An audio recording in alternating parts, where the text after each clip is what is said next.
Hello, my dear! Hello, my dear Pisces! Happy New Year!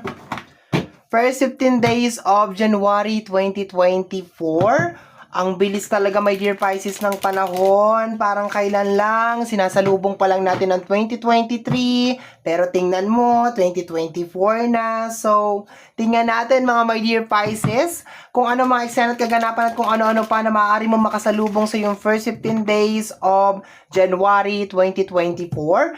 And reminder mga my dear, na ang gagawin natin ngayon ay general reading, so hindi to 100% na magre-resonate para sa ating lahat. Okay, cut na natin to into 3. Na-pre-shuffle ko naman na ito kanina, my dear. So, no need to babad.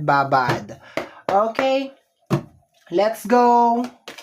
My dear Pisces, first 15 days of January 2024, we have the 5 of Pentacles, my dear. No? So, ang energy ng 5 of Pentacles, my dear, dalawa lang yan. Posible, my dear, na nararamdaman mo na kapos yung usapin ng pinansyal. Kasi ito yung energy niyan, my dear, 5 of Pentacles, no? Parang ganon. Pakiramdam mo na kapos yung usapin ng pinansyal, o kaya parang nakakaramdam ka, my dear, na pagbukas mo ng wallet mo, parang wala nang laman. Parang ganon, parang kulang na. Okay, tingnan natin, my dear, kung bakit. Kasi negative energy to eh.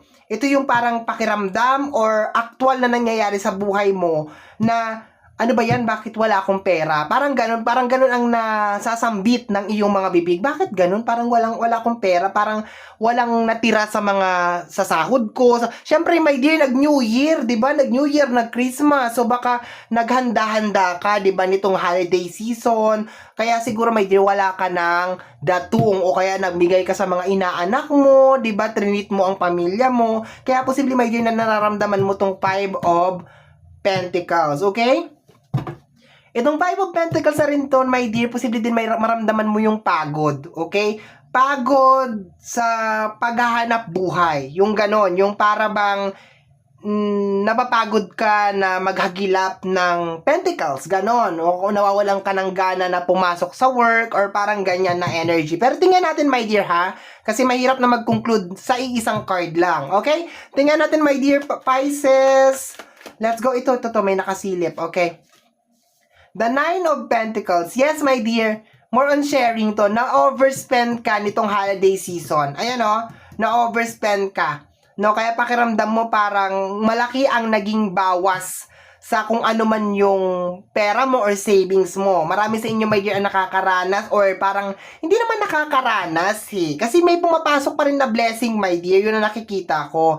Parang hindi mo lang na-control yung paggastos. Yun ang nakukuha. Parang na-overwhelm ka lang siguro, my dear, nitong, actually nag-umpisa to mga araw November eh. Parang wala ka na talagang humpay talaga ng kagagastos. Yun ang nakukuha ko dito na energy. Mga November, my dear Pisces, parang wala ka na talagang humpay ng kakagastos. And then parang ngayong first 15 days of January, ngayon mo siguro nare-realize na, teka, parang napasobra yata ako ng gastos. Yun na nakukuha ko dito. Kaya parang nagkakaroon ka ng ganitong emosyon sa energy ng 5 of Pentacles. Pero itong 9 of Pentacles kasi, my dear, normally lapitin talaga si 9 of Pentacles na mga tao na nangangailangan talaga. Okay? Normally si 9 of Pentacles, siya talaga yung takbuhan talaga ng mga taong nangangailangan. So kaya nakapag-conclude ako dito ng isang energy or ng isang message, my dear, na kaya ka mo siguro nararamdaman tong 5 of Pentacles na to kasi yung posibleng maraming tao ang lumapit sa'yo nitong nakaraang taon, itong pagtatapos ng taon ng 2023. Okay?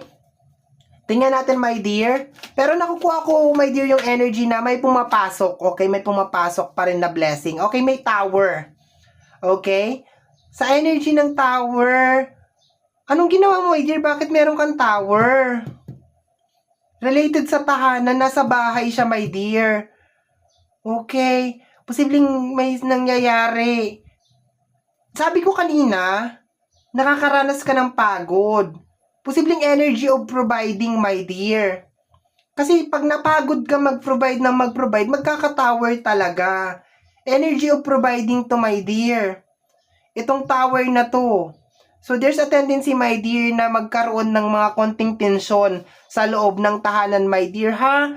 warning to para sa iyo, my dear. Kasi syempre nakakapagod nga naman magkaroon ng energy ng Nine of Pentacles na lagi ka na lang nilalapitan ng nilalapitan. O kaya, my dear, posible na kung mayroon kang asawa, posible na ikaw ng ikaw, my dear, yung parang nagre-resolba ng mga problema. Parang ganon. Very independent kasi yung energy nitong card na to. Kaya mo siguro nararamdaman yung ganyan na emosyon na parang wala na natira sa akin, naubos na yung pera, something like that na energy. Pero meron ako nakukuhang warning dito, my dear, sa energy ng Tower, oh. Okay. Next card is the Two of Cups. Naabuso ka, my dear. Naabuso ka, my dear, oh. Ayan, oh, naabuso. May isang pumapasok na energy. Posible, my dear, na may papasok sa buhay mo na tao. Ayan, oh. Na posibleng sisira sa pamilya. So, umiwas ka, my dear, sa mga tukso. Okay? So, posibleng may bagong tao dito na papasok, my dear, oh. O kaya baka meron ka natitipuhan na tao dito, my dear, oh. Posibleng sirain ang relasyon o sirain ang pamilya. Pero kung hindi naman ganun ang eksena ng buhay mo, my dear, there's a tendency, my dear, na naabuso ka sa energy ng Two of Cups. Ito, parang naabuso ka. Ayan, oh. Naabuso ka, my dear. Posible, my dear, na kaya mo nararamdaman na napapagod ka na mag-provide over here. Kasi parang lahat talaga takbuhan ka talaga. Yun na nakukuha ko dito. Taga-ayos ba, my dear, ng problema ng mga tao sa paligid mo? Okay? Last 4 cards na lang tayo, mga my dear. Last 4 cards. Okay, we have here the Hierophant. Energy of relationship. Nasa tinamaan pa rin ang relationship, my dear, ha? Posibleng meron ka makita mga butas sa partner mo, my dear, ha? First 15 days of January, dito sa side na to. Posibleng walang tulungan na nangyayari sa loob ng relasyon. Ayan, posible din, my dear, na maramdaman mo na nagkakaroon ka lang ng value kasi meron kang na-provide. Ito yon.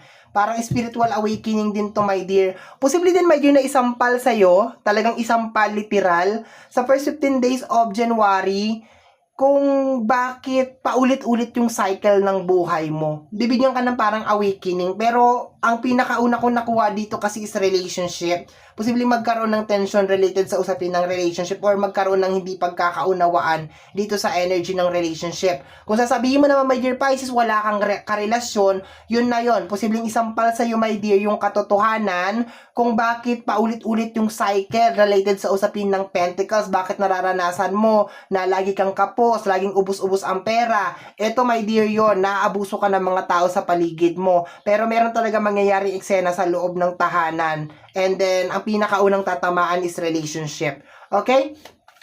Next card is the Knight of Pentacles. Tuloy-tuloy pa rin naman, my dear, yung paghahanap mo ng pera. Okay, sa pagpasok ng pera, ibig sabihin, kikilos ka ng kikilos, so therefore, papasok yung pera. Kaso, parang, ang energy kasi ng first 15 days of January, may papasok na pera, tas lalabas lang din, may papasok. Posibleng, my dear, na buong January na rin to, my dear, no? May papasok na pera, tas lalabas, and then, posibleng na magkaroon ng tension, my dear, sa loob ng tahanan. Kasi nga, baka posibleng sumabog ka, my dear, na napapagod na ako, ng ganito, ng ganyan, na lagi na lang ako nag-provide para sa inyong lahat. Wala namang masamang mag-provide, my dear, pero kung yung mga tinutulungan mo is abusado, abusada, ayan, dyan tayo nagkakaroon ng problema, my dear. Okay, ayan o, the 9 of Wands, napapagod ka na, my dear, related to sa pag-provide. So, ganun yung eksena natin, my dear, sa first 15 days of January. There's a tendency, my dear, na buong January ito, pero titingnan natin yung second half, which is 16 hanggang sa katapusan.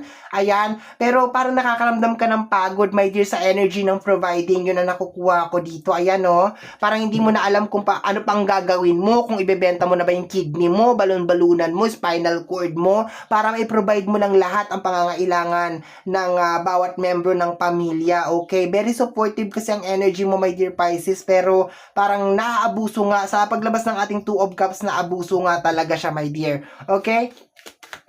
Be careful lang din, my dear, kasi parang meron talagang tao na papasok sa buhay mo. Baka magustuhan mo to, my dear. If you're actually in a relationship, 'di ba? Always remember na nasa relasyon ka, kahit anumang hindi pagkakaunawaan nyo ng iyong partner ay hindi rason na mag-entertain ka ng ibang tao. Okay? Just in case hindi na talaga kayo okay, di pag-usapan nyo yan para maging malaya kayo parehas at hanapin na ninyo ang inyong mga kanya-kanyang partner. Okay? Yung mga taong nakatakda talaga sa inyo. Pero, posibleng may mga mag-umpisa dito na mga panibagong relationship.